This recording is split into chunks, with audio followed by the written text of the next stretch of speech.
I stole from the dragon. Yeah. We can do the health first. What's the hit dice for the level 2 fighter? 1d10. Okay. Plus your con modifier. But you already know that part. I do. I forget that part. I was thinking it's gonna change. No. So, how are you feeling about the campaign you're running? Like, how are you liking it for one thing? Are you enjoying doing it? I got a 6 for the health. Okay. Nice. Plus 1. Plus 1, so 7. Yeah. I went all in. No, it's just 7. I know, plus what you already have. Oh, so 18. 18. Yeah, 18 hit points. Is that good? I mean, yeah. I'm still the only one who's ever taken damage in our group, but, you know. You got hit in the face by a fish 3 times. Mm-hmm. And I never targeted you on purpose. I know. Trust me, I know. But you were saying, I don't know if this is gonna make sense, but when it's happening, I'm terrified. And then when the session is over for the night, it feels great. It's awesome. Yeah. That's. But during it, it's very scary. Yeah, I get the same thing when I was doing it the first time too. Especially, I got the same thing when I was playing for the first time. Because it was like, you're in the moment and you're not really focused on like everything, and then after you come out of it, there's this sort of like this departing of adrenaline in a certain way, and like that was fun. That was good. Yeah. You get an action surge. Yes. And then that's all. That's it. I believe so. Level Yeah. 2. Yeah. So, Sun now has officially 18 hit points. Is that good? I mean, it's pretty. I've never been level 2. It's all right for a fighter that has a +1 to Constitution. Yeah. But how are you feeling about the setting? It's fun. Do you have any questions or anything for Questions about about DMing? Well, I asked you earlier, just how do you do it? I mean, so like every DM has their own sort of like style of DMing. Trust me, I know. Yeah. Because I see how many people are like, like, that DM's trying to be Matt Mercer. Yeah. And I'm like, I personally don't see it, but.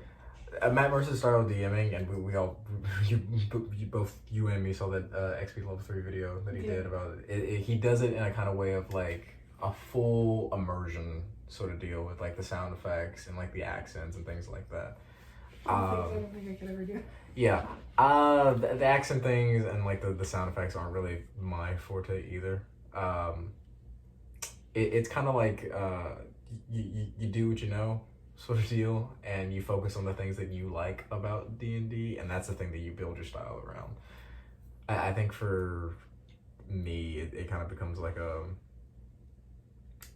lot of the media I consume is like, you know, anime, TV shows, like superhero stuff and things like that.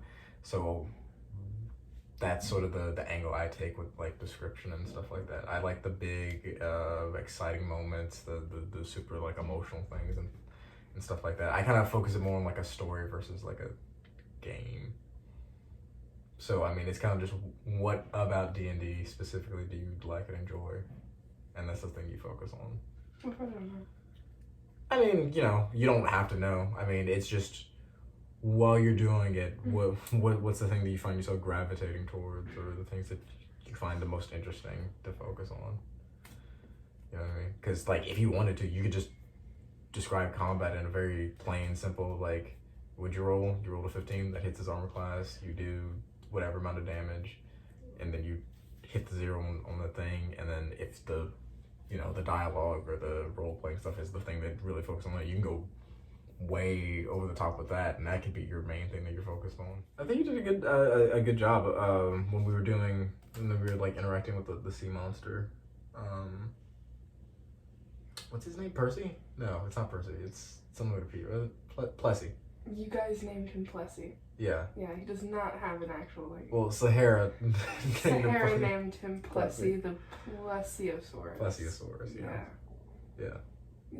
When you guys were asking questions and I just was not prepared for, like, what is their sex and how do they procreate, and I wasn't even thinking about that at all. asking like what's the biology of like what's your anatomy, like do you lay eggs, do you fertilize eggs, and I was like, God. Yeah, I mean that's the thing is like there's gonna be many instances where like people are gonna ask you things that you didn't prepare for or you weren't ready for, and that's the thing where you kind of have to remember that like this is entirely your world. Everything that happens with it, even our own choices, are entirely within your own control. If you want to go back on something that you said beforehand and like, no, that didn't happen, or like I changed my mind about that, then like you totally can. That's free will, and I think that will give you the freedom and confidence to like just go wild with it. You know what I mean? Just Even make stuff up. Even what I prepare for when it comes time to like putting that out there, I still get nervous. It feels like stage fright. Yeah. Because I have 6 people surrounding me, looking at me, and I'm just like. Oh, I mean, it's definitely a performance on everyone's part, but it's a performance that has little to no consequences, I would say.